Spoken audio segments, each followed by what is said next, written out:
Assalamu alaikum students. Today we will discuss topic number 17.7 information storage devices. यानी कि कौन सी devices होती हैं जो information को store करते हैं. तो we can define information storage devices as a storage device is a device designed to store information in computer. अब जाहिर है ये एक स्टोरेज के लिए डिवाइस है, तो ये क्या चीज़ डिवाइस क्या स्टोर करेगी? डाटा को स्टोर करेगी या इंफॉर्मेशन को स्टोर करेगी. Storage devices work on different principles using electronics, magnetism and laser technology. ये जो स्टोरेज डिवाइसेस होती हैं ये किसी खास प्रिंसिपल पे काम करती हैं. वो यानी कि इनका वर्किंग जो है वो किसी प्रिंसिपल के एक्ट होता है. वो कोई इलेक्ट्रॉनिक प्रिंसिपल भी हो सकता है, मैग्नेटिज्म का भी कोई प्रिंसिपल हो सकता है और लेज़र टेक्नोलॉजी का भी हो सकता है. तो अब हम इसको ये पढ़ेंगे कि मैम ये किस किस्म की डिवाइसेस होती हैं.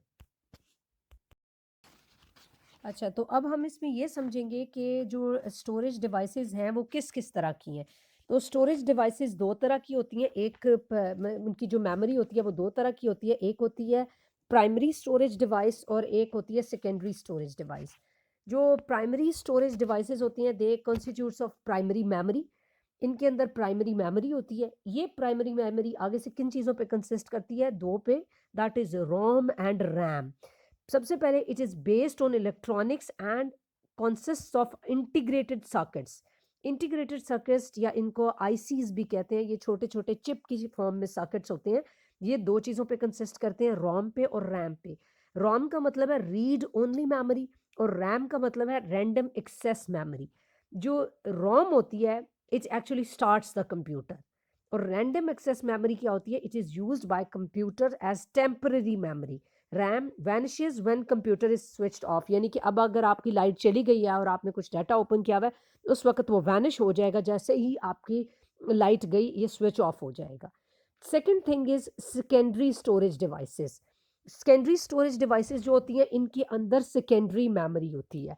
This data storage devices are generally the secondary memory of the computer. आप ये इसको इस तरह समझ सकते हैं कि एक्सटर्नल मेमोरी होती है.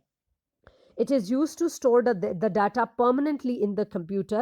When we open a program, data is moved from the secondary storage into the primary storage. इसकी एग्जांपल्स बहुत सारी हैं, ऑडियो वीडियो के सेट्स और हार्ड डिस्क्स. लेकिन इन सबसे पहले प्राइमरी मेमोरी में आपका एक बड़ा इंपॉर्टेंट क्वेश्चन बनता है which is difference between the RAM and Rome.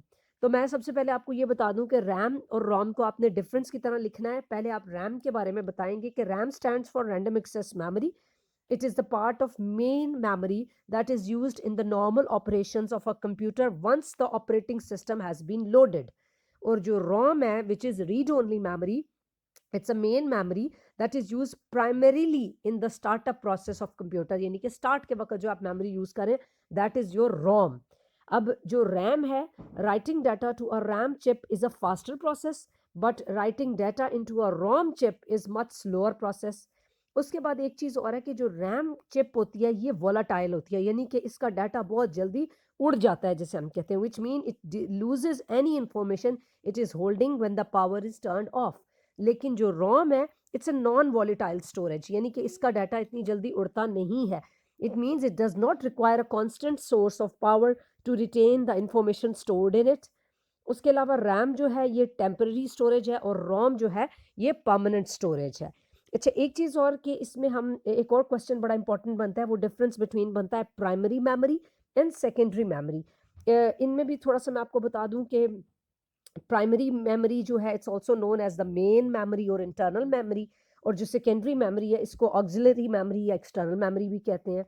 Primary memory में जो एक्सेस ऑफ डाटा है in its directly accessed by the processing unit. यानी कि जो आपका प्रोसेसिंग यूनिट है वो इसको डायरेक्टली एक्सेस कर रहा होता है. लेकिन सेकेंडरी मेमोरी में data is first transfer to main memory and then routed to processing unit. उसके अलावा स्टोरेज डिवाइसेस के लिए भी इनके बीच में ये डिफरेंस है कि प्राइमरी मेमोरी में semiconductor chips are used to store information in primary memory. जबकि स्टोरेज डिवाइसेस उसमें जो सेकेंडरी मेमोरी है उसमें magnetic disk, optical disk are used to store information in the secondary memory. फिर ड्यूरेबिलिटी के हिसाब से information stored in temporary and it can be lost when there is sudden. Primary memory के case में. जबकि secondary memory के case में information store जो होती है वो परमानेंट होती है unless someone deletes your data intentionally. उसके अलावा primary memory devices are more expensive, वो सेकेंडरी के ज़रा लेस एक्सपेंसिव होते हैं। उसके अलावा रैम, इसमें जो प्राइमरी मेमोरी में रैम है ये वोलाटाइल होती है नेचर में, रोम नॉन वोलाटाइल होती है, जबकि secondary memory it is always non volatile in nature, यानी कि उसका डाटा लॉस नहीं होता अनलेस कि उसको खुद से डिलीट किया जाए।